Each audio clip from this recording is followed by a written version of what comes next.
नमस्कार, आप देख रहे हैं समाचार। आपके साथ मैं हूं पराक्रम सिंह शेखावत। बताएंगे आपको दिन भर से जुड़ी महत्वपूर्ण खबरें। शुरुआत करेंगे सुर्खियों के साथ। राष्ट्रपति भवन में 2 दिवसीय राज्यपालों का सम्मेलन हुआ संपन्न। राष्ट्रपति द्रौपदी मुर्मू ने आदिवासी कल्याण, महिला सशक्तिकरण, प्रकृति, खेती और नशीली दवाओं जैसे मुद्दों पर दिया जोर।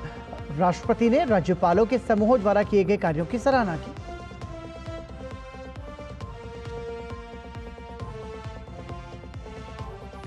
कृषि अर्थशास्त्रियों के 32वें अंतर्राष्ट्रीय सम्मेलन का प्रधानमंत्री ने किया उद्घाटन। 65 वर्षों बाद देश में हो रहा है सम्मेलन। प्रधानमंत्री ने कहा, भारतीय कृषि जलवायु परिवर्तन की चुनौतियों के मद्देनजर तकनीक और अनुसंधान के साथ है तैयार। वायनाड में 5वें दिन लापता लोगों की खोज का अभियान हुआ तेज। सेना ले रही है स्नीफर डॉग्स, ड्रोन और रडार की मदद। सबसे दुर्गम इलाके तक कनेक्टिविटी हुई बहाल। मुख्यमंत्री ने पुनर्वास को लेकर नए टाउनशिप की कही बात।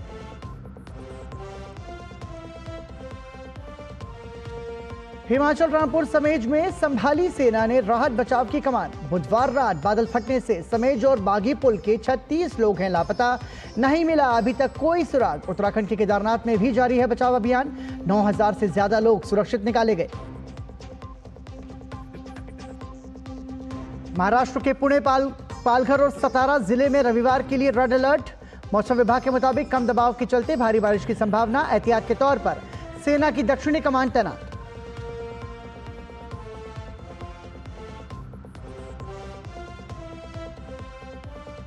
अयोध्या में नाबालिग के साथ सामूहिक दुष्कर्म मामले में सख्ती। आरोपित मोहित खान के अवैध निर्माण पर चला बुलडोजर। बसपा प्रमुख मायावती ने कार्रवाई का किया समर्थन। भाजपा का दल रविवार को करेगा पीड़िता से मुलाकात।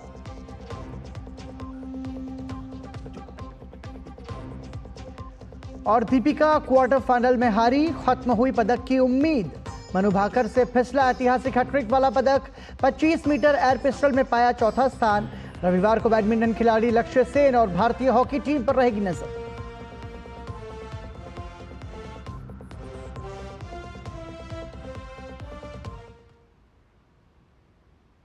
और सुर्खियों के बाद आइए अब खबरों पर नजर डालते हैं विस्तार से। राज्यपालों का 2 दिवसीय सम्मेलन राष्ट्रपति भवन में संपन्न हुआ। इस अवसर पर राष्ट्रपति द्रौपदी मुर्मू ने राज्यपालों के सामूहिक प्रयासों की सराहना की। सम्मेलन के दूसरे दिन की शुरुआत राज्यपालों के 6 समूहों द्वारा अपने विचार विमर्श के आधार पर प्रस्तुतिकरण देने और राष्ट्रपति द्रौपदी मुर्मू, उपराष्ट्रपति जगदीप धनखड़, प्रधानमंत्री नरेंद्र मोदी और केंद्रीय गृह मंत्री अमित शाह के समक्ष भविष्य की रूपरेखा सुझाने के साथ हुई। अपने समापन भाषण में राष्ट्रपति द्रौपदी मुर्मू ने आदिवासी कल्याण, महिला सशक्तिकरण, प्राकृतिक खेती और नशीली दवाओं जैसे मुद्दों पर जोर दिया। उपराष्ट्रपति जगदीप धनखड़ ने कहा कि 2 दिवसीय सम्मेलन ने सभी प्रतिभागियों के मन पर अमिट छाप छोड़ी है, जिसमें महत्वपूर्ण मुद्दों पर विस्तार से चर्चा की गई। प्रधानमंत्री नरेंद्र मोदी ने राज्यपालों से राजभवनों में शासन का आदर्श मॉडल विकसित करने का आग्रह किया। राज्यपालों के समूहों द्वारा प्रस्तुत सभी रिपोर्टों के अवलोकन के बाद केंद्रीय गृह मंत्री अमित शाह ने उनके प्रयासों की प्रशंसा की और बताया कि राज्यपालों और राजभवनों के कामकाज को और अधिक प्रभावी बनाने के लिए सभी कार्रवाई योग्य बिंदुओं पर विचार किया जाएगा। राष्ट्रपति ने कहा कि सभी राज्यों को एक दूसरे की श्रेष्ठ प्रथाओं और अनुभवों से सीख लेकर आगे बढ़ना चाहिए।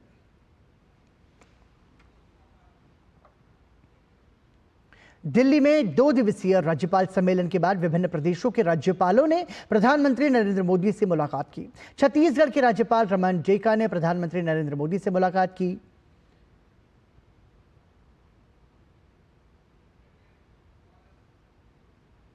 और वहीं झारखंड के राज्यपाल संतोष गंगवार ने भी प्रधानमंत्री नरेंद्र मोदी से प्रधानमंत्री आवास पर मुलाकात की।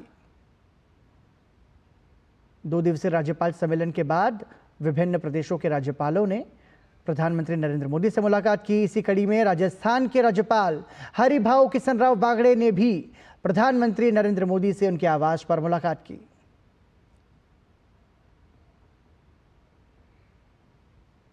सिक्किम के राज्यपाल ओम प्रकाश माथुर ने भी प्रधानमंत्री नरेंद्र मोदी से उनके आवास पर मुलाकात की।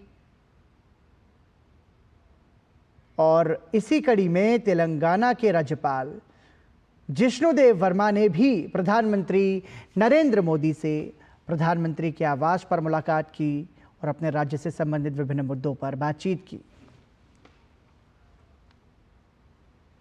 प्रधानमंत्री नरेंद्र मोदी ने आज कृषि अर्थशास्त्रियों के 32वें सम्मेलन का उद्घाटन किया।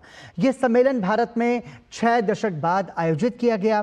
सम्मेलन को संबोधित करते हुए प्रधानमंत्री नरेंद्र मोदी ने कहा कि हम किसानों के जीवन में सुधार लाने के उद्देश्य से सुधारों और उपायों के साथ कृषि क्षेत्र को मजबूत कर रहे हैं। भारत में कृषि से जुड़ी शिक्षा और अनुसंधान से जुड़ा एक मजबूत इकोसिस्टम बना हुआ है। प्रधानमंत्री नरेंद्र मोदी ने नई दिल्ली में कृषि अर्थशास्त्रियों के 32वें अंतर्राष्ट्रीय सम्मेलन का उद्घाटन किया। सम्मेलन का विषय टिकाऊ कृषि खाद्य प्रणालियों के लिए परिवर्तन है। इसमें 75 देशों के प्रतिनिधि हिस्सा ले रहे हैं। प्रधानमंत्री ने अपने संबोधन में कृषि क्षेत्र में भारत में हुई प्रगति का जिक्र किया।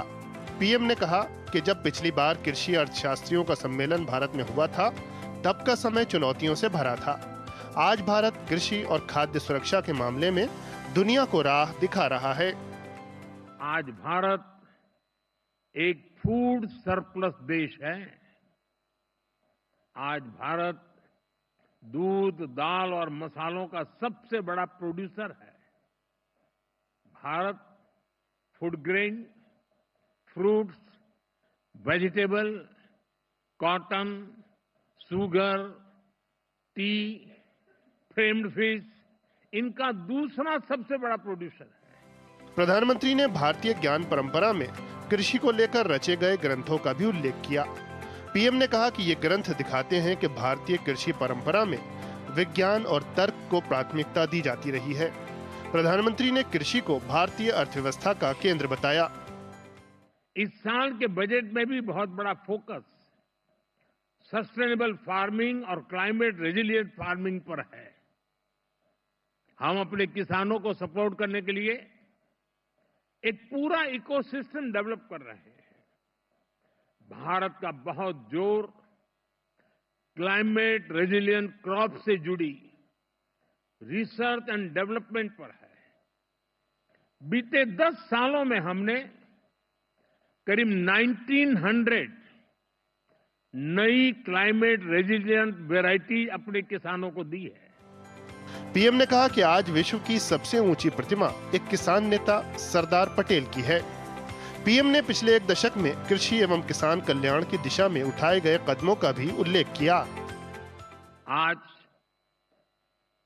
एक किसान सॉइल हेल्थ कार्ड्स की मदद से ये जान सकता है कि उसे क्या उगाना है। वो सोलर पावर की मदद से पंप चलाता है और वेस्टलैंड में सोलर फार्मिंग से भी कमाता है। वो ई-नैम यानी भारत के डिजिटल एग्रीकल्चर मार्केट के द्वारा अपनी पैदावार को बेच सकता है। वो किसान क्रेडिट कार्ड का उपयोग करता है। वो प्रधानमंत्री फसल बीमा योजना के माध्यम से अपनी फसलों की सुरक्षा सुनिश्चित करता है। किसानों से लेकर एग्री टेक स्टार्टअप्स तक, नेचुरल फार्मिंग से लेकर के फार्म स्टे और फार्म टू टेबल की व्यवस्था तक भारत में कृषि और उससे जुड़े सेक्टर्स लगातार फॉर्मलाइज हो रहे हैं। कृषि अर्थशास्त्रियों के 32वें अंतर्राष्ट्रीय सम्मेलन में जलवायु परिवर्तन और बढ़ती उत्पादन लागत जैसी वैश्विक चुनौतियों पर मंथन हो रहा है। अंतर्राष्ट्रीय कृषि अर्थशास्त्री संघ द्वारा आयोजित ये त्रिवार्षिक सम्मेलन 7 अगस्त तक चलेगा। Bureau report, DD news. Wayanad भूस्खलन में मरने वालों की संख्या शनिवार को 218 तक पहुंच गई। अब भी कई लोगों के मलबे में फंसे होने की खबर है। इस बीच राहत और बचाव कार्य तेजी से चल रहा है। लापता लोगों को ढूंढने के लिए कई तरीके अपनाए जा रहे हैं। 5 दिन से लगातार वायनाड में लापता लोगों की खोजबीन जारी है। तबाही के मलबे में 206 लोग अभी भी लापता हैं। 1400 से ज्यादा राहत व बचाव कर्मी दिन रात काम कर रहे हैं। पूरे इलाके को 6 जोन में बांट करके काम किया जा रहा है। लापता लोगों की तलाश अब चलियार नदी क्षेत्र की ओर बढ़ा दी गई है। 5 are land zones and 1 is the river zone. So last 2 days we have been concentrating on the river zone, and all the river zones have been divided into various sectors, police station based, along with the police officers, forest, fire force, coast guard. and the local volunteers who know swimming are being used for this purpose. So far, as per the district administration information, they are getting calls for more than around 400 missings so far. चुरालमाला, मुद्दईकई, अट्टामाला इलाके में लोगों की तलाश में sniffer dog के साथ साथ drone और रडार की मदद ली जा रही है। तटरक्षक, नौसेना, सेना, एनडीआरएफ, अग्निशमन और वन विभाग के कर्मी बचाव कार्य लगभग पूरा कर चुके हैं। अब सभी का लक्ष्य लोगों की तलाश करना है। So we need to get them out into longer term residential arrangements, rented homes or hostels or whatever, and the government has to take a role, and then we're all helping. 93 राहत कैंपों में 10,000 से ज्यादा लोग शरण लिए हुए हैं। पुनर्वास को लेकर मुख्यमंत्री पिनराई विजयन ने बताया कि लक्ष्य पूरी तरह से टाउनशिप के निर्माण का है और इसके लिए एक सुरक्षित जगह चिन्हित की जाएगी। मृतकों का आंकड़ा बढ़कर 218 हो गया है। इसके अभी और भी बढ़ने की आशंका है। अनौपचारिक रूप से ये आंकड़ा 300 से ज्यादा का हो सकता है। आपदा इतनी बड़ी है कि अब राज्य सरकार घटना की तह में जाने की बात कर रही है। इसी के साथ मुख्यमंत्री पिनराई विजयन ने कहा कि वायनाड में इतनी अधिक बारिश का अनुमान नहीं था। अब Kottayam institute for climate change को अत्यधिक बारिश को लेकर रिपोर्ट देने के निर्देश दिए गए हैं। वहीं इस बीच केंद्र सरकार ने सार्वजनिक उपक्रम वाली बीमा कंपनियों को आपदा की इस घड़ी में जल्द से जल्द क्लेम का निपटान करने के निर्देश दिए हैं। वायनाड से नीरज और अजय जॉय के साथ bureau report, DD news. Wayanad में आई भयंकर आपदा में जानमाल का भारी नुकसान हुआ है। इस त्रासदी को लेकर अब कई गंभीर सवाल उठ रहे हैं। पर्यावरणविद और जानकार सवाल उठा रहे हैं कि जब वर्षों पहले इस तबाही की दस्तक हो रही थी तब राज्य सरकार क्यों सोती रही। बेलगाम खनन और अंधाधुंध निर्माण की वजह से बिगड़ रहे हालात पर राज्य सरकार को लगातार चेताया जा रहा था। इन सब के बावजूद राज्य सरकार अपनी लापरवाही से इस तबाही को न्योता देती रही।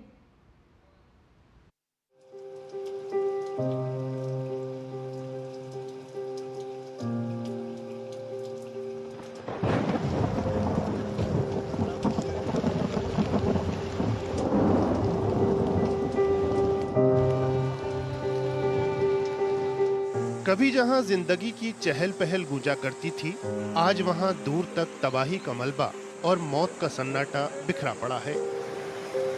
केरल के वायनाड में भूस्खलन अपने साथ सैकड़ों जीवन बहाकर ले जा चुका है। आपदा कितनी भयानक थी, इसका अंदाजा उसके पीछे छूटे निशानों से होता है। लेकिन ये आपदा आई कैसे? विनाश की भेंट चढ़े लोगों के परिजन, पर्यावरणविद और आम लोग, सबका यही सवाल है। सवाल उठ रहे हैं राज्य सरकार के उस रवैये पर जिसने वर्षों तक चेतावनियों की अनदेखी की। सवाल उठ रहे हैं प्राकृतिक संसाधनों के अंधाधुंध दोहन के होते रहने देने पर। लोग पूछ रहे हैं तबाही की बार बार की दस्तक की तरफ से राज्य सरकार अनजान बनी क्यों बैठी रही।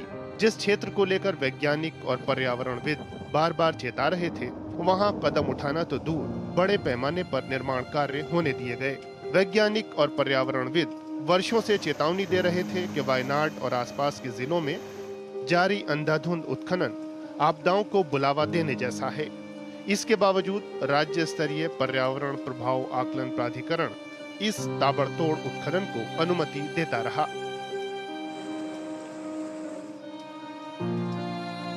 बार बार की चेतावनी के बावजूद राज्य सरकार ने मामले की संवेदनशीलता को नजरअंदाज किया और उसका परिणाम वायनाड में भयंकर भूस्खलन के रूप में सामने है। इस संदर्भ में बिना पर्यावरण प्रभाव आकलन, पारिस्थितिक रूप से नाजुक क्षेत्रों में ग्रेनाइट खदानों को पर्यावरणीय मंजूरी, बगैर अनुमति चल रही हजारों खदानों पर नियंत्रण में नाकामी, एनजीटी और सुप्रीम कोर्ट के दिशा निर्देशों पर अमल न करते हुए व्यापक खनन नीति से जुड़ी सिफारिशों को लागू न करना, मानसून के दौरान खनन गतिविधियों को रोकने के आदेशों के बावजूद राज्य सरकार द्वारा बारिश हल्की होते ही खनन की अनुमति देना, राज्य सरकार के ऐसे कदम रहे जिन्होंने हालात को और बिगाड़ दिया। हैरानी की बात है कि आपदा की चेतावनी केवल मौखिक रूप से ही नहीं मिल रही थी। पिछले कुछ वर्षों में ऐसे क्षेत्रों में बाढ़ और भूस्खलन की घटनाएं लगातार सामने आती रही। इसके बाद भी केरल की कांग्रेस और लेफ्ट सरकारें अपनी आंखें बंद ही किए रहीं। 1983 से 2015 के बीच केरल में भूस्खलन की 115 बड़ी घटनाएं हुईं। इनमें 78 खनन क्षेत्र के 1 किलोमीटर की परिधि में थीं। खनन से पर्यावरण पर पड़े प्रभाव और 2018 की बाढ़ के बावजूद 147 नई खदानों को अनुमति दी गई। बाढ़ के बाद पुनर्वास योजना प्रभावी नहीं रही, इसलिए बड़ी संख्या में लोग आपदा जोखिम वाले क्षेत्रों से अलग हटकर नहीं बसाए गए। पारिस्थितिक रूप से संवेदनशील क्षेत्र कवलपारा के 10 किलोमीटर के दायरे में 33 खदानें चल रही थीं। 2019 में भूस्खलन में यहां 59 लोगों की जान चली गई। पर्यावरणविदों का कहना है कि आज वायनाड जिस आपदा का सामना कर रहा है वो मानव निर्मित त्रासदी है। इसमें कांग्रेस और लेफ्ट की राज्य में एक के बाद एक आई सरकारें भरपूर रूप से शामिल हैं। राज्य सरकार द्वारा नियमों में बदलाव करके खनन आसान बनाना हो या फिर केंद्र की सलाह की अनदेखी करना, इस लापरवाही की कीमत सैकड़ों मासूम लोगों को अपनी जान गंवाकर चुकानी पड़ी है।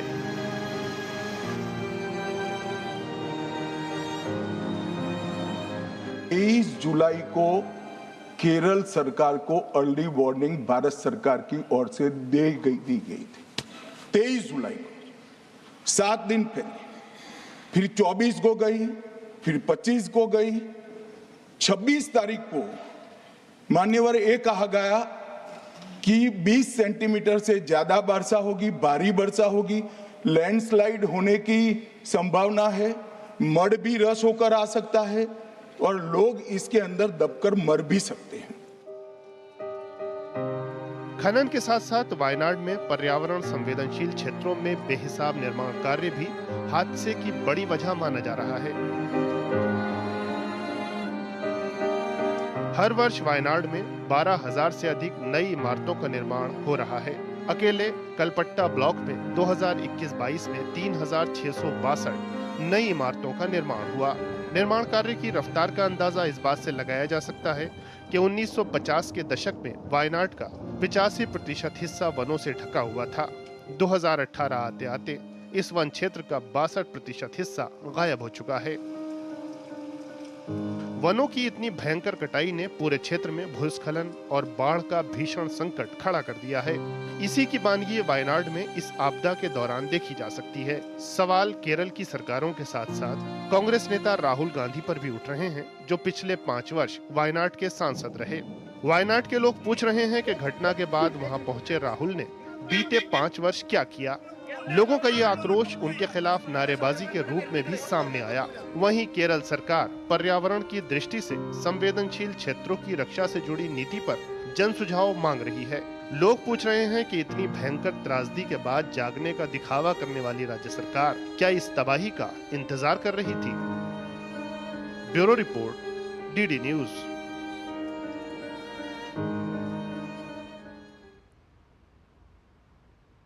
हिमाचल प्रदेश में 31 जुलाई और 1 अगस्त की दरमियानी रात 3 जगहों पर बादल फटने से भारी तबाही हुई।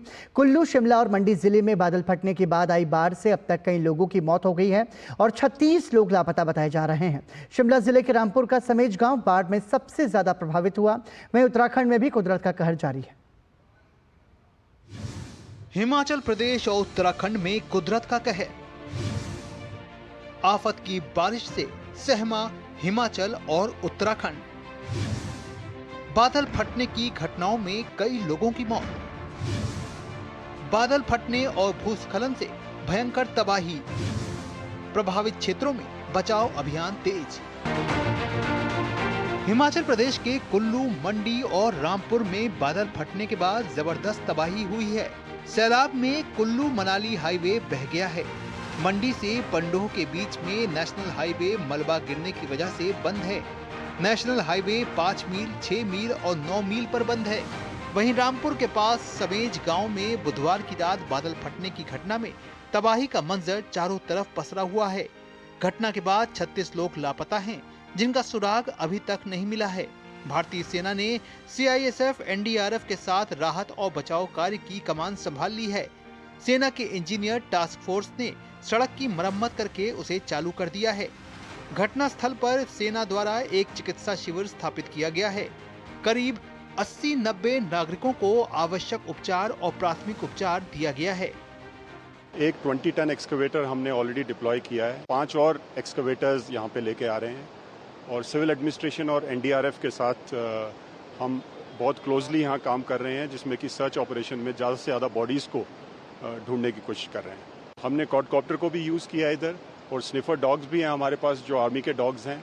नदी के उस पार और इस पार आने जाने के लिए हमने एक फुट ब्रिज को लॉन्च किया था कल, जिसकी मदद से विलेजेस में आने जाने के लिए बहुत आसानी हुई है। NDRF, SDRF, CISF, ITBP, home guards, police जवान, सारे लोग जो हैं इसमें सर्च ऑपरेशन में चल रहे हैं। इसमें स्थानीय पंचायत और अब तो लंबा स्ट्रेच है 80-85 किलोमीटर का, वहाँ पर जहाँ पर भी पॉसिबिलिटी है आप देख सकते हैं ड्रोन से भी सर्चिंग कर रहे हैं, बाइनोकुलर्स का यूज़ किया जा रहा है।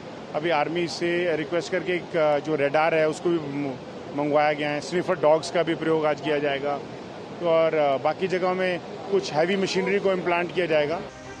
शिमला के समेज खड्ड में आई तबाही ने कई घरों को उजाड़ दिया। अपनों के इंतजार में परिजन अभी भी समेज खड्ड के पास निराश बैठे हैं। इस बीच राज्य लोक निर्माण मंत्री विक्रमादित्य सिंह ने समेज का दौरा किया।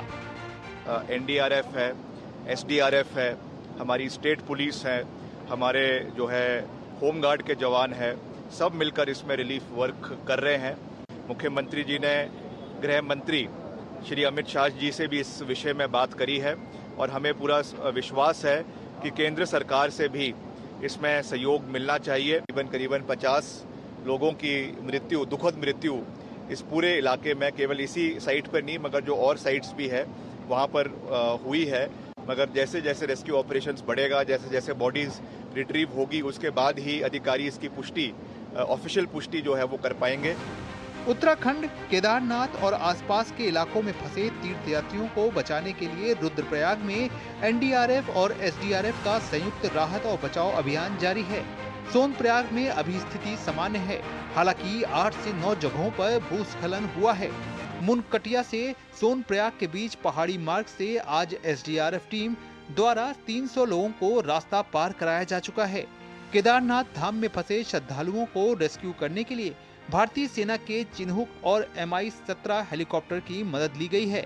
NDRF, SDRF और पुलिस की मदद से पैदल रेस्क्यू अभियान लगातार जारी है।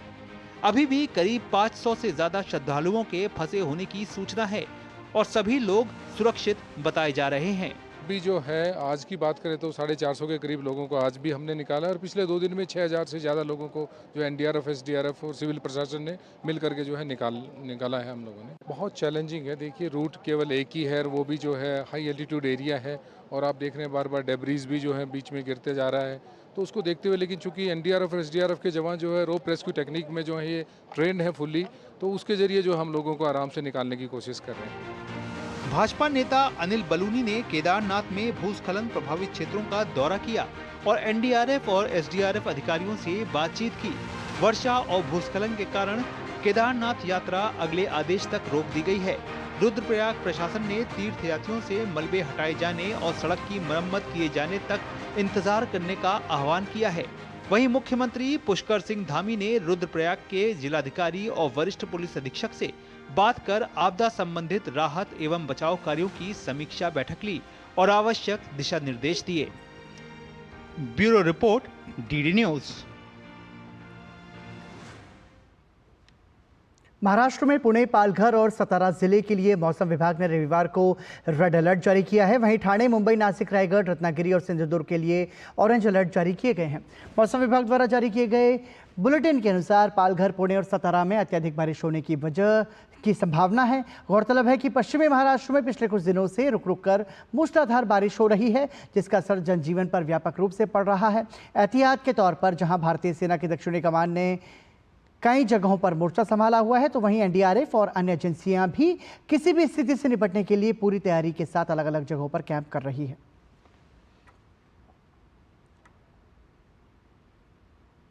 अयोध्या के पूरा कलंदर थाना क्षेत्र में 12 साल की नाबालिग किशोरी के साथ दुष्कर्म की घटना के मामले में उत्तर प्रदेश पुलिस सख्ती से पेश आ रही है। मुख्य आरोपित के अवैध निर्माण को पुलिस ने बुलडोजर से गिरा दिया।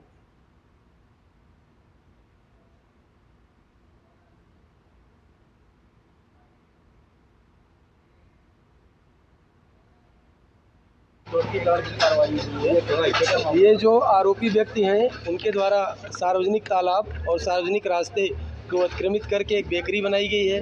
तालाब की ज़मीन पर आने जाने का रास्ता बनाया गया है और रोड पर आप देख रहे होंगे एक मल्टी कॉम्प्लेक्स बनाया गया है। हमारे राजस्व की टीम ने इसका चिन्हांकन किया था। प्राधिकरण और नगर पंचायत के द्वारा विधिक कार्रवाई के उपरांत जो भी अवैध अतिक्रमण करके ये बेकरी बनाई गई थी उसको आज डिमोलिश किया जा रहा है। जो रोड पर बिल्डिंग है वो भी सार्वजनिक रास्ते को अतिक्रमित करके बनाई गई है, उसको भी, चूँकि वहाँ पर अभी बैंक चल रहा है, पंजाब नेशनल बैंक, जैसे ही बैंक के द्वारा परिसर खाली किया जाएगा हम कानूनी प्रक्रिया के उपरांत उस परिसर को भी खाली कराएंगे। कार्रवाई को लेकर बसपा सुप्रीमो मायावती ने सोशल मीडिया प्लेटफॉर्म एक्स पर लिखा कि यूपी सरकार द्वारा अयोध्या गैंगरेप केस में आरोपी के विरुद्ध की जा रही सख्त कार्रवाई उचित, लेकिन सपा द्वारा यह कहना कि आरोपी का डीएनए टेस्ट होना चाहिए, इसे क्या समझा जाए, जबकि सपा को यह भी बताना चाहिए कि उनकी सरकार में ऐसे आरोपियों के खिलाफ कितने डीएनए टेस्ट हुए हैं।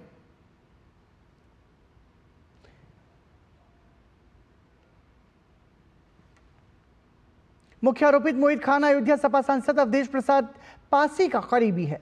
वह बीते 2 महीनों से नाबालिग के साथ अपने साथियों के साथ दुष्कर्म कर रहा था। वह भदरसा से सपा नगर अध्यक्ष भी है। फिलहाल पुलिस की गिरफ्त में है। मोहित खान और सपा की करीबी पर बड़े इंतजार के बाद सांसद ने अपनी चुप्पी तोड़ी और आरोपित मोहित खान का प्रत्यक्ष रूप से बचाव करते हुए नजर आए। उन्होंने कहा मामले में राजनीति नहीं होनी चाहिए और डीएनए परीक्षण होना चाहिए। साथ ही मोहित खान की आपराधिक छवि से भी वो इनकार करते नजर आए। इनोसेंट को फंसाया न जाए और इसको और अच्छा आने के लिए डीएनए टेस्ट लगा लिया जाए, डीएनए टेस्ट करा लिया जाए।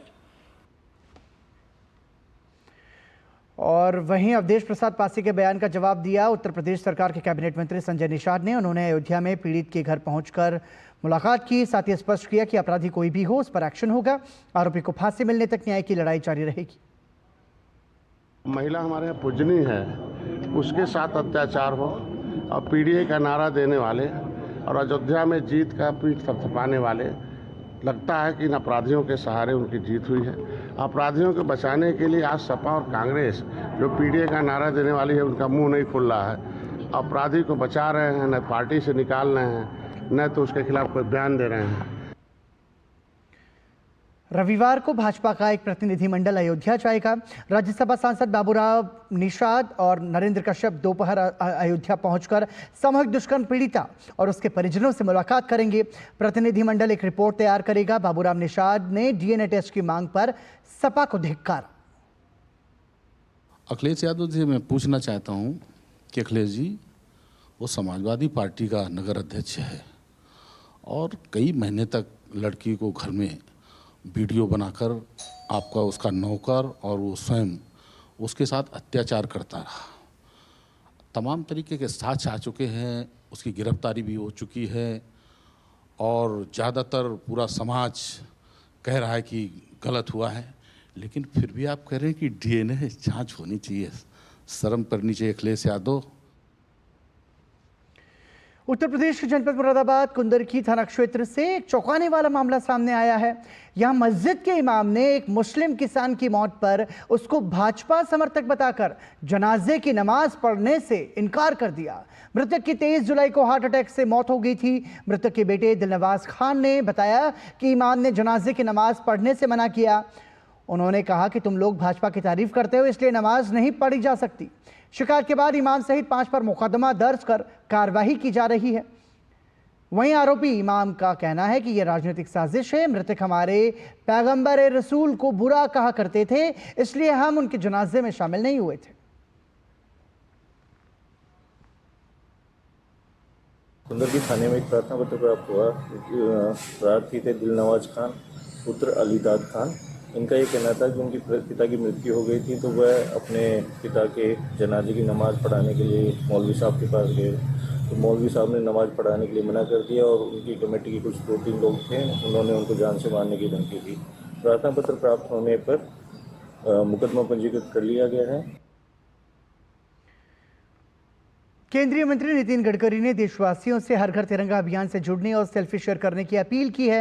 उन्होंने सोशल मीडिया प्लेटफॉर्म एक्स की एक पोस्ट में लिखा, तिरंगा हमें जोड़ता है, देश के लिए कुछ करने के लिए प्रेरित करता है। प्रधानमंत्री नरेंद्र मोदी द्वारा किए गए आह्वान पर विगत 2 वर्षों से हर घर तिरंगा अभियान में देश के नागरिक उत्साह और उमंग से सहभागी हो रहे हैं।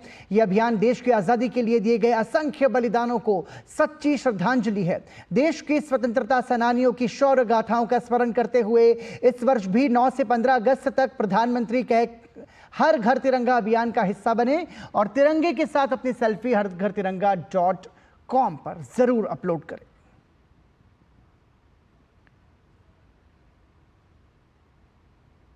विदेश मंत्री डॉक्टर एस जयशंकर ने हर घर तिरंगा अभियान से जुड़ने को लेकर लोगों से अपील की है। उन्होंने सोशल मीडिया प्लेटफॉर्म एक्स पर लिखा, हर घर तिरंगा एक जन आंदोलन है जो हमारी मातृभूमि के लिए भारत या विदेश में रहने वाले भारत के लोगों के उत्साह को दर्शाता है। प्रधानमंत्री नरेंद्र मोदी के आह्वान पर हम सभी पिछले 2 वर्षों से इसका जश्न मना रहे हैं। इस बार भी आइए हम सब मिलकर 9 अगस्त से 15 अगस्त तक अपने घरों में भारत की आन बान और शान, अपने तिरंगे को शान से प्रदर्शित करें। एक सेल्फी अवश्य लें और इसे हरघरतिरंगा.com वेबसाइट पर अपलोड करें। इसमें हिस्सा लें और दूसरों को भी हिस्सा लेने के लिए प्रेरित करें।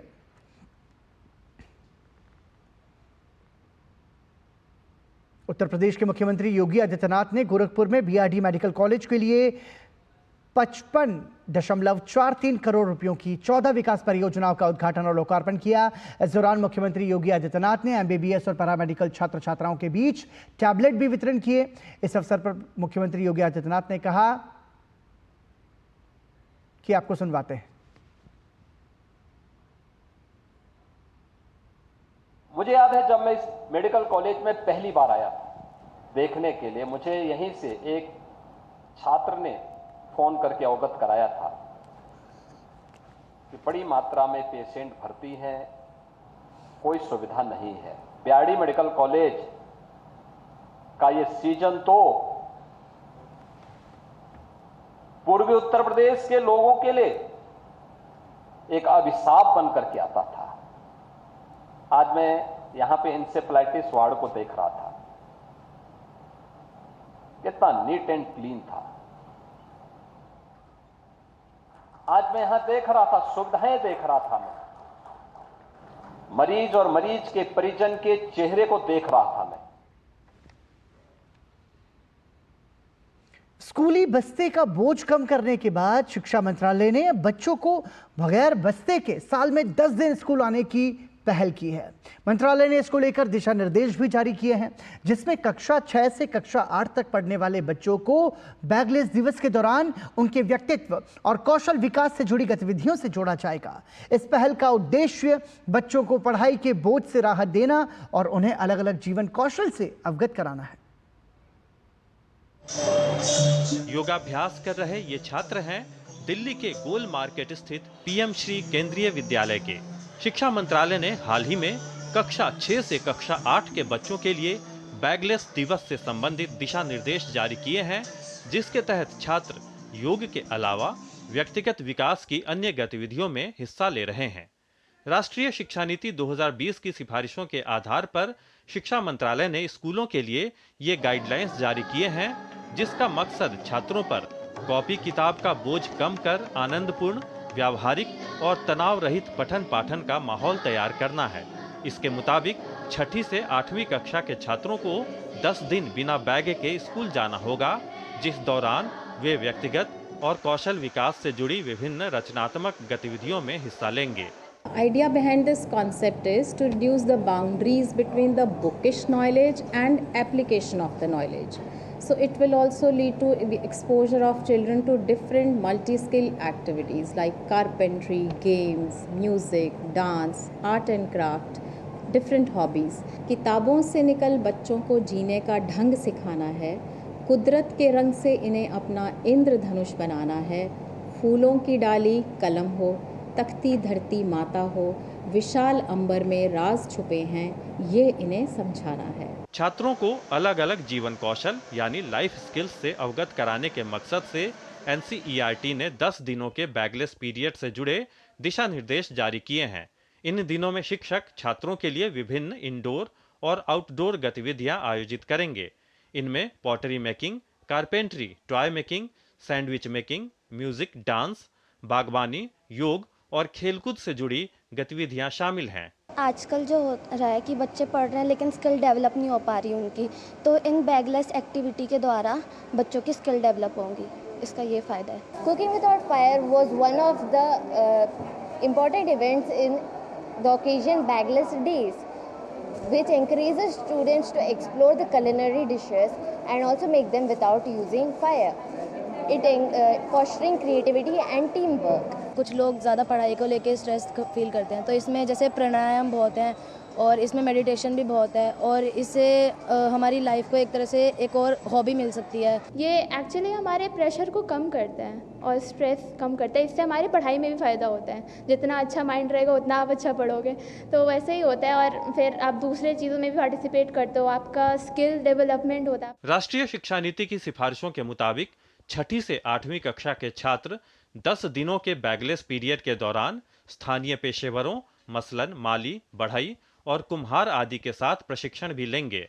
छात्रों पर पढ़ाई के बोझ को कम करने और उन्हें कौशल विकास से जुड़ी विभिन्न गतिविधियों से जोड़ने की दिशा में शिक्षा मंत्रालय की ये एक बेहद सराहनीय पहल है।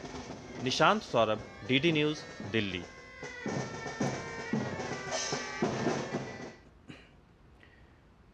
पूसा में आयोजित अंतर्राष्ट्रीय कृषि अर्थशास्त्रियों की बैठक में प्रधानमंत्री नरेंद्र मोदी ने खाद्य सुरक्षा पर जोर दिया। प्रधानमंत्री ने कहा कि भारत जितना प्राचीन है उतनी ही प्राचीन कृषि और खाद्य को लेकर हमारी मान्यताएं हैं। प्रधानमंत्री के वक्तव्य में क्या रहा खास, कृषि वैज्ञानिक अंजनी कुमार से बात की हमारे सहयोगी धीरज कुमार ने। कृषि वैज्ञानिक अंजनी कुमार इस वक्त हमारे साथ मौजूद हैं। सर, आज पीएम ने जो बातें कही हैं वो सबसे प्रमुख बातें क्या रही हैं? प्रमुख बातें ये रही पीएम साहब ने जो कही, एक तो भारत की निरंतर कृषि क्षेत्र में प्रगति और प्रगति की रफ्तार जो है पिछले कुछ सालों में बढ़ी है। और ख़ास करके कोविड के समय में देखेंगे तो कृषि ही रेजिलिएंट था, बाकी सेक्टर्स में मतलब ग्रोथ क्या निगेटिव ग्रोथ हो गया, लेकिन कृषि उस टाइम भी रेजिलिएंट हुआ। और बहुत सारा आप जो रिवर्स माइग्रेशन देखते हैं, it was because of the resilience of the agriculture. दूसरी जो कही उन्होंने कि वीमेन को टेक्नोलॉजी एम्पावर करने के लिए ड्रोन दे दी। और तीसरी बात कि विज्ञान और परंपरा तीनों का समन्वयन, मतलब परंपरा खेती का भी और उसके साथ साथ जो विज्ञान का जो नए नए आविष्कार हैं, वो चाहे वैरायटी के रूप में चाहे फार्मासिनरी के रूप में, तो ये 2-3 बातें प्रमुखता से उन्होंने कही। जो कृषि पीएम ने एक और बातों पे जोर दिया और ख़ास करके उन्होंने पिछले दौर का भी जिक्र किया कि कैसे भारत में जो कृषि के बारे में कहा जाता था कि यहाँ माल न्यूट्रिशन है, तो उन चीज़ों से कैसे हमने पार पाया है? कृषि पहले जैसा कि आप सबको पता था, हम लोग इंपोर्ट पे डिपेंडेंट थे ड्यूरिंग 60s। तो उस टाइम जो नई टेक्नोलॉजी आई, high yielding variety technology, HYV technology बोलते हैं, उसका जो प्रचार प्रसार हुआ तो शुरू में तो पंजाब, हरियाणा और वेस्टर्न यूपी तक सीमित रहा, लेकिन बाद में दूसरे राज्यों में भी प्रचार प्रसार हुआ। और अभी agriculture as a whole $53 billion का 2023 में हमारा एक्सपोर्ट था, तो हम as a whole food surplus हैं। लेकिन जहाँ तक माल न्यूट्रिशन की समस्या है वो अभी भी बनी हुई है। वो चैलेंज हमारे लिए भी है, गवर्नमेंट के लिए भी है। और इसी के लिए अब जो ज़्यादा जोर दिया जा रहा है कि एग्रीकल्चर को न्यूट्रिशन सेंसिटिव कैसे बनाएं। इसीलिए श्री अन्न का जो इतना प्रचार प्रसार हो रहा, तो वो इसीलिए है कि इन अन्न का और इस तरह के का प्रचार करके हम उन चीज़ों पे भी विजय पाएंगे। टिकाऊ विकास खेती के क्षेत्र में, तो उस पर उन्होंने क्या कहा और इससे हम कैसे बनाए रखेंगे? सतत विकास का मतलब हम जो है कि हम जो प्राकृतिक संसाधन है उसका उतना ही दोहन करें जो आने वाले जनरेशन को क्षति नहीं पहुंचाए। उसकी समस्या हमारे पास है और उसके लिए गवर्नमेंट ने बहुत सारी स्कीम्स लाया है। जैसे इस बार नेचुरल फार्मिंग का बहुत प्रोत्साहन किया है, थोड़ा बीच में ऑर्गेनिक फार्मिंग पे भी बहुत प्रोत्साहन दिया है। तो ये है कि हम कैसे एक तो फर्टिलाइज़र जो भी केमिकल का यूज कर रहे हैं उसको एफिशिएंटली यूज करें, केमिकल के यूज को घटाएं और उसकी उर्वरता को बनाए रखें। तो ये थे हमारे साथ कृषि वैज्ञानिक अंजनी कुमार। कैमरामैन अनिकेत के साथ धीरज कुमार, डीडी न्यूज़, दिल्ली। कर्नाटक में विपक्षी दल भारतीय जनता पार्टी और उसके सहयोगी जद एस ने राज्य के मुख्यमंत्री सिद्धरामैया के इस्तीफे की मांग को लेकर शनिवार को बेंगलुरु से 7 दिवसीय मैसूर चलो मार्च शुरू किया।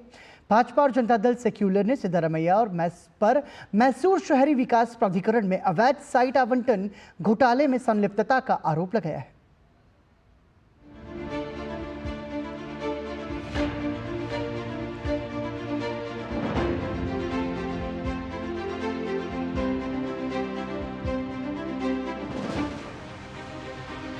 कर्नाटक में भारतीय जनता पार्टी और जनता दल सेकुलर गठबंधन ने MUDA यानी मैसूरू शहरी विकास प्राधिकरण भूमि घोटाले को लेकर शनिवार को बेंगलुरु के केंगरी से मैसूरू तक अपनी 8 दिवसीय मैसूरू चलो पदयात्रा शुरू की। केंगरी के केम्पम्मा मंदिर में पूजा अर्चना के बाद 140 किलोमीटर की पदयात्रा का शुभारंभ हुआ। आज से 10 अगस्त तक बेंगलुरु से मैसूरू तक पदयात्रा का आयोजन किया जा रहा है ताकि मैसूरू शहरी विकास प्राधिकरण द्वारा भूखंडों के कथित धोखाधड़ी वाले आवंटन का विरोध किया जा सके। भाजपा को इस पदयात्रा में जनता दल सेकुलर का समर्थन मिला है। बीजेपी का दावा है कि कांग्रेस सरकार सत्ता में आने के बाद से ही भ्रष्ट गतिविधियों में लिप्त रही है और सार्वजनिक धन का दुरुपयोग कर रही है। टैक्स के पैसों का इस्तेमाल चुनाव के लिए हो रहा है। As a BJP worker, it is my responsibility to see that certain atrocities, certain lootings that has been done by these Congress people that need to be agitated when they fail to come out of with the resignations. So it is our duty to put pressure on them.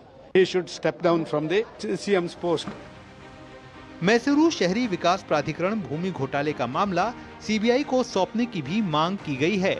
Bhajpa का आरोप है कि प्राधिकरण ने मुख्यमंत्री सिद्धारमैया की पत्नी को लाभ पहुंचाने के लिए मैसूरू में भूमि अधिसूचना को रद्द कर दिया था और मुआवजे के रूप में उनकी संपत्ति से कहीं अधिक मूल्य का भूखंड दिया था।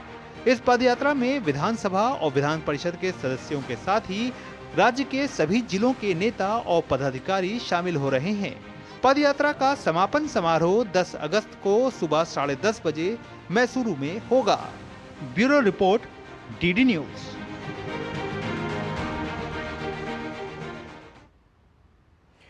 मशहूर भरतनाट्यम कलाकार यामिनी कृष्णमूर्ति का शनिवार को दिल्ली के अपोलो अस्पताल में निधन हो गया। वह 83 वर्ष की थीं। कृष्णमूर्ति उम्र संबंधी समस्याओं से पीड़ित थीं और पिछले 7 महीनों से ICU में भर्ती थी। कृष्णमूर्ति का पार्थिव शरीर रविवार को उनके संस्थान यामिनी स्कूल ऑफ डांस में लाया जाएगा।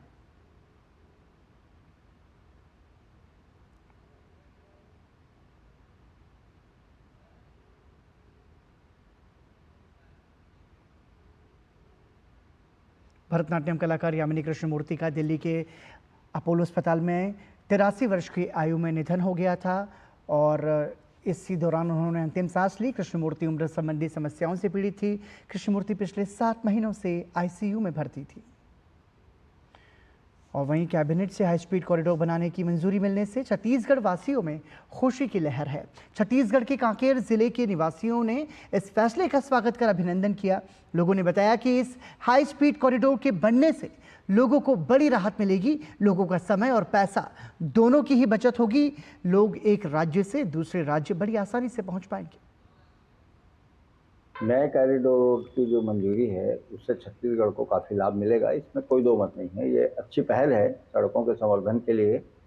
इससे हमारे छत्तीसगढ़ के लोगों का समय भी बचेगा और ईंधन के रूप में आर्थिक लाभ भी इनको होगा। हम लोगों के यहाँ के छत्तीसगढ़ के लोगों को दूसरे प्रदेशों में जाके, चाहे वो व्यापारिक काम हो चाहे वो शैक्षणिक हो, किसी भी काम के लिए काफ़ी समय लगता था।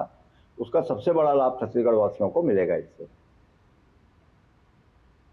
ये जो 4 लेन कॉरिडोर की मंजूरी मिली है केंद्र शासन की ओर से, वो एक ऐतिहासिक घटना है। समझ जाइए कि भारत के विकास में कितना बड़ा योगदान दे रहे हैं। आज रोड स्ट्रक्चर जो हो रहा है, सब भारतमाला प्रोजेक्ट बन रही है।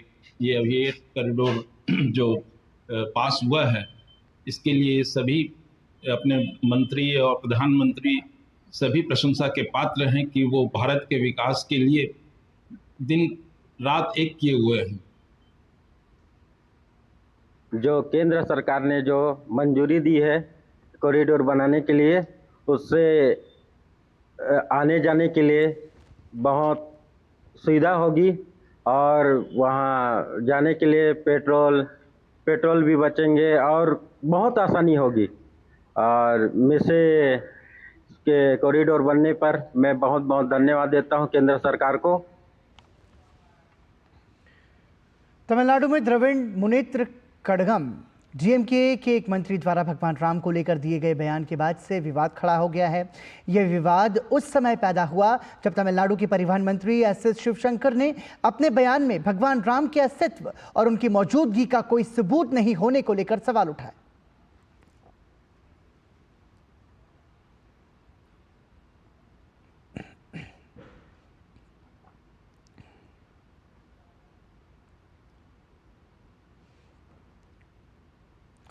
और बयान के बाद अब भारतीय जनता पार्टी ने एमके स्टालिन को आड़े हाथों लिया है। तमिलनाडु भाजपा प्रमुख के अन्नामलाई ने डीएमके पर पलटवार करते हुए एक्सपोस्ट में कहा, भगवान श्री राम के प्रति डीएमके का अचानक जुनून वास्तव में देखने लायक है।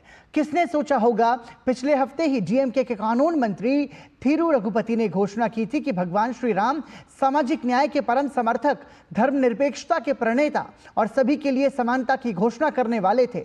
शिवशंकर पर निशाना साधते हुए भाजपा नेता ने कहा, हमारे पास घोटाले के दागी द्रमुक परिवहन मंत्री थिरू शिवशंकर हैं, जो साहसपूर्वक दावा कर रहे हैं कि भगवान राम कभी अस्तित्व में नहीं थे।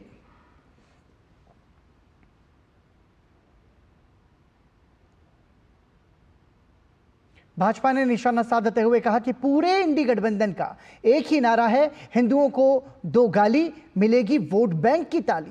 भाजपा प्रवक्ता शहजाद पूनावाला ने कहा कि टीएमसी ने भी जय श्री राम का विरोध किया, वहीं सपा और राजद ने रामचरितमानस का दुरुपयोग किया। उन्होंने कहा कि डीएमके ने कहा कि सनातन उन्मूलन, तो कांग्रेस ने राम मंदिर का विरोध किया। यह हिंदू विरोधी गठबंधन है। इंडी अलायंस का असली हिंदू विरोधी, राम विरोधी चेहरा सामने निकल कर आ गया। डीएमके के मंत्री, जिनके ऊपर अनेकों प्रकार के आरोप लगे, वो कहते हैं कि प्रभु श्री राम का अस्तित्व नहीं, उनका कोई इतिहास नहीं। बताइए कि ये वही पार्टी है जिसने कहा सनातन समाप्त कर देंगे। ये वही पार्टी है जो सनातन की तुलना बीमारी से करती है। राहुल गांधी पार्लियामेंट में खड़े होकर बड़े बड़े उपदेश देते हैं, शिव जी की बारात के बारे में बोलते हैं, परंतु बताइए क्या डीएमके के ऊपर कुछ टिप्पणी करेंगे राहुल जी? नहीं करेंगे, क्योंकि राहुल जी की खुद की पार्टी का फिलॉसफी है, वोट बैंक के लिए जो चाहिए ताली, तो दो हिंदुओं को गाली। राम जी के अस्तित्व को किसने नकारा था यूपीए की सरकार में? उन्होंने तो हलफनामा देकर नकारा था। राम जी के मंदिर का विरोध किया, 70 सालों तक लटकाया अटकाया भटकाया, राम मंदिर प्राण प्रतिष्ठा में शामिल नहीं हुए। एआईएडीएमके के प्रवक्ता कोवई सत्यन ने भगवान राम एचजेएसएस शिवशंकर के बयान की कड़ी आलोचना की है। उन्होंने कहा कि ये बहुत निंदनीय है। शिवशंकर बहुसंख्यकों की भावनाओं और आस्थाओं को ठेस नहीं पहुंचा सकते। उन्होंने कहा कि हिंदू देवी देवताओं के खिलाफ अपमानजनक टिप्पणी करना ये डीएमके का डीएनए है। Highly condemnable one. You certainly can't hurt the sentiments and beliefs of the majority in the name of atheism. This being the DNA of Dravida Munnetra Kalagam, garlanding slippers of gods, making derogatory remarks against gods, and trying to say this is all part of atheism and trying to bring rational thoughts in the minds of the people. पूर्व प्रधानमंत्री HD Deve Gowda ने प्रधानमंत्री संग्रहालय का दौरा किया। प्रधानमंत्री नरेंद्र मोदी ने सोशल मीडिया प्लेटफॉर्म एक्स पर यह जानकारी देते हुए लिखा कि पूर्व प्रधानमंत्री एचडी देवेगौड़ा को प्रधानमंत्री संग्रहालय में देखकर मुझे प्रसन्नता हो रही है, जहां उन्हें भी फीचर किया गया है। आपको बता दें कि पूर्व प्रधानमंत्री एचडी देवेगौड़ा ने प्रधानमंत्री संग्रहालय का दौरा किया। इसके लिए उन्होंने प्रधानमंत्री मोदी को बधाई भी दी।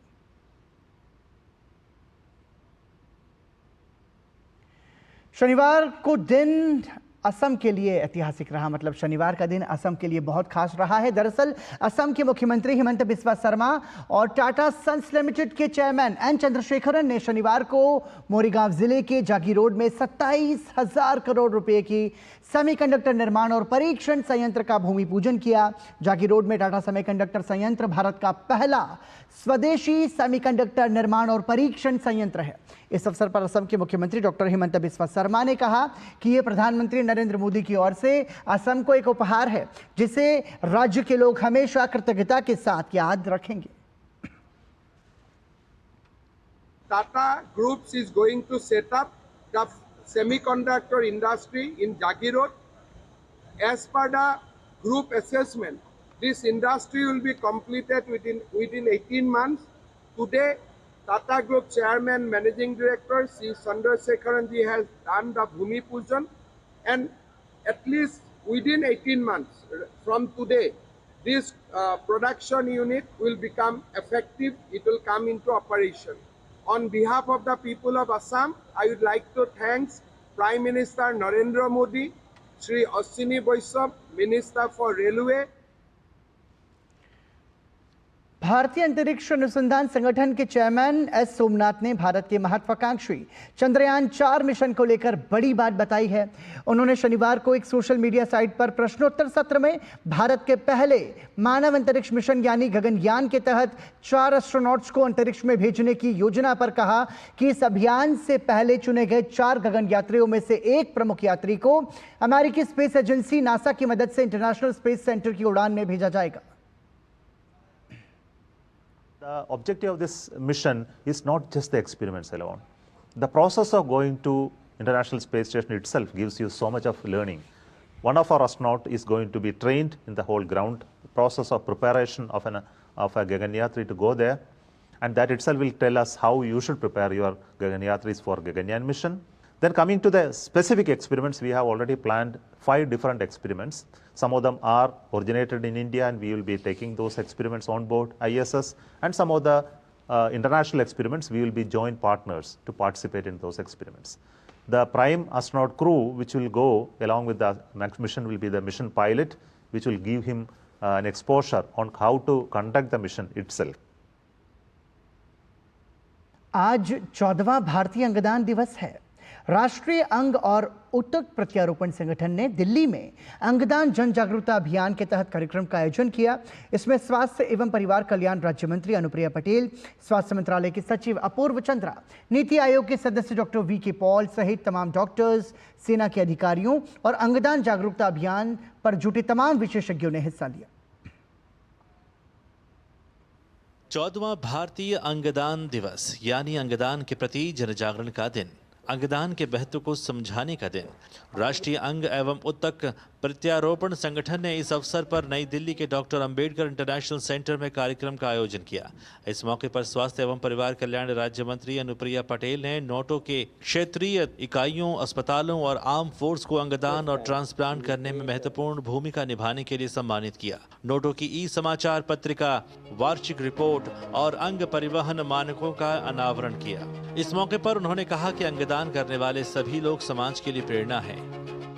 अंगदान दिवस पर देश के समस्त नागरिकों से मेरा यही आग्रह है कि अंगदान महादान, इस भावना के साथ आगे बढ़ते हुए हम देश के अंदर ज़्यादा से ज़्यादा डिजीज़ डोनर्स यानी मरणोपरांत जो हम ऑर्गन का डोनेशन कराते हैं उसको बढ़ावा दें ताकि बहुत सारे लोगों का जीवन हम बचा सकें। देश में अभी भी अंगदान को लेकर जागरूकता की कमी है। इसके लिए 1 महीने का अंगदान जागरूकता अभियान भी चलाया गया था। अमेरिका और चीन के बाद भारत ऑर्गन ट्रांसप्लांट के मामले में तीसरे स्थान पर है। देश में अंगदान की कमी है। अंगदान करके घायलों और बीमारों की जान बचाई जा सकती है। Heart about 5,000 and we are able to do about 10 to 15 to 20 in that range. Cornea 25,000 we are able to provide transplants. The need annually is 1 lakh. So there is a huge chasm, huge gap. It has to be addressed. It's about lives. It's about a nation which has the technologies, which has the human resources and the skills, and we have to make a difference. इस मौके पर स्वास्थ्य एवं परिवार कल्याण राज्य मंत्री अनुप्रिया पटेल ने अंगदान करने वाले परिवारों को सराहा। हमारा बच्चा तो जा ही रहा है और लोगों को भी जिंदगी मिले, हमारा बच्चा और किसी में जीवित रहे, इसलिए हमने ये कदम उठाया। 4 लोगों की जान बची है उस लड़के से। हमारे लड़के की दुनिया में तो वो तो रहा नहीं, उसमें मतलब जिन लोगों की जान बची है कम से कम उन्हीं में हम अपने बच्चे को पाएँ। अपनी बच्ची के अंगदान करे दें, तो मैं सभी को यही संबोधन करता हूँ कि ज़्यादा से ज़्यादा अंगदान में हिस्सा लें। कहते हैं कि एक दान किए गए अंग से 8 जिंदगियां बचाई जा सकती हैं। तो आप भी अंगदान की शपथ लें और दूसरों को जिंदगी का उपहार दें। ये महादान आप किसी भी उम्र में कर सकते हैं। Doctor Chandrashekhar, DD news. केंद्रीय मंत्री और लोक जनशक्ति पार्टी रामविलास के अध्यक्ष चिराग पासवान ने सुप्रीम कोर्ट के द्वारा SC/ST पर दिए गए फैसले का विरोध किया। उन्होंने कहा कि जिस तरीके से सुप्रीम कोर्ट का फैसला आया है उससे हमारी पार्टी बिल्कुल सहमत नहीं है। उन्होंने कहा कि इस संबंध में पुनर्विचार याचिका दाखिल की जाएगी। क्रीमी लेयर का प्रावधान या रिजर्वेशन विद इन रिजर्वेशन का प्रावधान हो ही नहीं सकता है। इसीलिए मैं और मेरी पार्टी लोक जनशक्ति पार्टी इससे असहमति रखती है और इसीलिए हम लोगों ने पुनर्विचार याचिका सुप्रीम कोर्ट में हम लोग आने वाले दिनों में हम लोग दाखिल करने जा। उत्तर प्रदेश के सहारनपुर से कांग्रेस सांसद इमरान मसूद के भाई नुमान मसूद के शिवलिंग पर दिए गए बयान पर विवाद बढ़ता जा रहा है। हिंदू साधु संतों ने नुमान मसूद के बयान पर कड़ा ऐतराज जताया है। महामंडलेश्वर संत श्री कमल किशोर ने कहा कि जब किसी को किसी चीज के बारे में जानकारी ना हो तो उसे उसके बारे में व्यर्थ की बातें करने से बचना चाहिए। उन्होंने कहा कि अगर हम किसी की आस्था को ठेस नहीं पहुंचाते हैं तो हमारी आस्था में हस्तक्षेप करने का भी किसी को कोई अधिकार नहीं है। जिस चीज़ के बारे में पता ना हो वहाँ बोलना नहीं चाहिए। ये नुमान मसूद जी की बहुत बड़ी भूल है। उन्हें ऐसी बात नहीं कहनी चाहिए क्योंकि शिवलिंग यानी ज्योतिर्लिंग उस परमात्मा का प्रतीक है, उस ज्योति का प्रतीक है जो हमारे बीच में एक आत्मा बसती है। अगर कोई ये कहता है कि वो पत्थर है, तो हो सकता है उसकी दृष्टि में पत्थर हो। मानो तो मैं गंगा माँ हूं, ना मानो तो बहता पानी। वो मानते हैं ना कि संगे अस्वद काला पत्थर है, जन्नत से आया है, स्वर्ग से आया है, तो ठीक है भाई, वो तुम मानते रहो, वो तुम्हारी आस्था है। जो हमारी आस्था है उस आस्था को तुम क्यों ठेस पहुंचाते हो। एसएसपी महानिदेशक दलजीत सिंह चौधरी ने सीमा सुरक्षा बल के महानिदेशक पद का अतिरिक्त पदभार संभाल लिया है। आईपीएस दलजीत सिंह चौधरी भारतीय पुलिस सेवा उत्तर प्रदेश कैडर के 1990 बैच के अधिकारी हैं। अपनी 34 वर्षों के सेवा काल के दौरान उन्होंने उत्तर प्रदेश में कई प्रशासनिक पदों पर कार्य किया। उन्हें 2017 से ही केंद्रीय प्रतिनियुक्ति पर आईटीबीपी में एडीजी और सीआरपीएफ में एसडीजी के रूप में सेवा करने का भी सौभाग्य मिला है। उत्तर प्रदेश की राज्यपाल आनंदीबेन पटेल ने उपराष्ट्रपति जगदीप धनखड़ से उनके सरकारी आवास पर शिष्टाचार भेंट की। 2 दिवसीय राज्यपाल सम्मेलन के दौरान विभिन्न प्रदेशों के राज्यपाल दिल्ली में थे। इस दौरान कई सारे राज्यपालों ने प्रधानमंत्री से भी मुलाकात की। इसी कड़ी में उत्तर प्रदेश के राज्यपाल आनंदीबेन पटेल ने उपराष्ट्रपति जगदीप धनखड़ से उनके आवास पर भेंट की। पेरिस ओलंपिक 2024 से जुड़ी कुछ अन्य खबरों को जानने के लिए नजर डालते हैं इस ओलंपिक रैप पर। अमेरिकी महिला बास्केटबॉल कोच चेरिल रीव ने खिलाड़ियों से बात की। प्रशिक्षण सत्र के दौरान अमेरिकी महिला बास्केटबॉल टीम की खिलाड़ी अपने कोच चेरिल रीव को सुनने के लिए मिड कोर्ट में एकत्र हुई। कोच का खिलाड़ियों से बात करना और उनको प्रेरित करना खिलाड़ियों को काफी पसंद आया। इस दौरान अमेरिकी बास्केटबॉल खिलाड़ी ब्रिटनी ग्रीनर भी मौजूद रहीं। ब्रिटनी ने अमेरिकी प्रशिक्षण सत्र से पहले संवाददाताओं से बात की और कहा कि वे नए जोश के साथ वापस लौटी हैं, लेकिन वह कभी भी पेशेवर रूप से विदेश में नहीं खेलेंगी जब तक कि उसे ओलंपिक में प्रतिस्पर्धा नहीं करनी पड़े। अंतर्राष्ट्रीय ओलंपिक समिति के अध्यक्ष थॉमस बाख ने कहा कि अल्जीरियाई मुक्केबाज इमाने खलीफ और ताइवान की डबल विश्व चैंपियन लीन यू टिंग पूरी तरह महिला हैं और पेरिस ओलंपिक में प्रतिस्पर्धा करने का उन्हें पूरा अधिकार है। उन्होंने कहा कि लिंग विवाद के कारण उनकी प्रतियोगिताओं पर असर पड़ा है। उन्होंने यह भी कहा कि पिछले साल उन्हें अयोग्य घोषित करने का आईबीए का फैसला पूरी तरीके से मनमाना था। इतालवी मुक्केबाज एंजेला कैरिनी के पेरिस ओलंपिक में मुक्केबाजी मुकाबले के बीच से हटने के बाद लैंगिक विवाद बढ़ता ही जा रहा है। कैरिनी ने अपने अल्जीरियाई प्रतिद्वंदी इमाने खलीफ से हो रहे मुकाबले के बीच रोते हुए बाहर आ गई थीं। इस मामले पर ओलंपिक विलेज के बाहर टहलने के दौरान 23 वर्षीय ऑस्ट्रेलियाई मुक्केबाज यूसुफ ने कहा कि यह एक मुश्किल स्थिति थी और इसे पेशेवरों पर छोड़ देना बेहतर है। वहीं पेरिस में एक अल्जीरियाई प्रशंसक ने कहा कि खलीफ के लिए समर्थन मजबूत है। जर्मन ऑटोग्राफ संग्रहकर्ता मार्टिन शुल्ज पेरिस के ओलंपिक विलेज के बाहर एथलीटों से हस्ताक्षर लेने के अभियान में जुटे हुए हैं। उनका यह जुनून 41 साल पहले हैम्बर्ग में शुरू हुआ था और अब तक जारी है। उन्होंने 4 दशक पहले हैम्बर्ग की 1983 यूरोपीय कप फुटबॉल विजेता टीम के खिलाड़ियों के ऑटोग्राफ कार्ड एकत्र करना शुरू किया था।